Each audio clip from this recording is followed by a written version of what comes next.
My voice stays with me for this whole time period. Okay, so the first thing, when I look at this document, the document is from right here to right here. The very first thing that I would suggest doing, and I would do with any primary document, is that I would look at the top and I would look at the very bottom. The reason for that, a lot of times the top and the very bottom will contain context clues that can help us understand what's going on in the document itself. So, document 1 says, message from SS Gruppenführer Heydrich to all state police main offices and field offices November 10, 1938.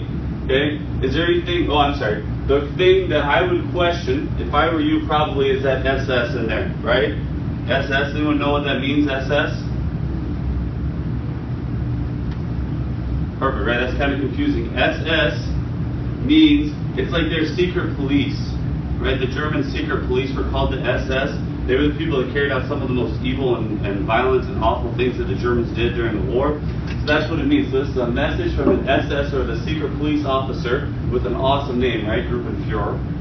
Right? You got to round your U's on those umlauts. Okay? So we know it's a message from the German secret police to all police offices. Okay, down here it says Nazi conspiracy and aggression. We know this is coming from Washington, a U.S. government document is where this is coming from. So this was housed as a document in the U.S. government. It was written from a German official. And the next thing that I would do, as I go through and try and figure out what this document says, I would read the whole thing. Okay? And as I read the whole thing, I'm going to make those marks that we talked about up here, the exclamation mark, the question mark, or the see if I figured something out. So, I'm going to start here. Regards, measures against Jews. Letter A, only such measures may be taken which do not jeopardize German life or property. So maybe I don't know what jeopardize means, and I would just put a question mark right here and pretend that you can, oh, it did show up, nice. All right, so I've got a question mark there. I'm not entirely sure what that means. Burning of synagogues only if there's no danger of fires to the neighborhoods. Letter B, business establishments and homes of Jews may be destroyed but not looted.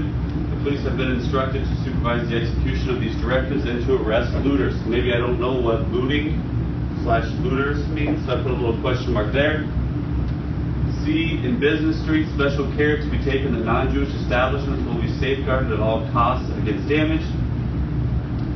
As soon as events of the night permit, the use of the designated officers, as many Jews, particularly wealthy ones, as the local jails will hold, are to be arrested in all districts. Initially, only healthy male Jews not too old are to be arrested. So I'm going to put an exclamation mark right here, because that's something that stands out to me. After the arrest has been carried out, the appropriate concentration camps to be contacted immediately with a view to a quick transfer of the Jews to the camps. So that's the whole document. And the reason I want to read that whole document is so that I can get kind of an idea of what the entirety of it says. Right? I can get that overall picture. And now what I'm going to do, after I've read the whole document, is I'm going to go back and I'm going to look at the individual parts and just try and break it up into chunks so that I can understand a little bit better.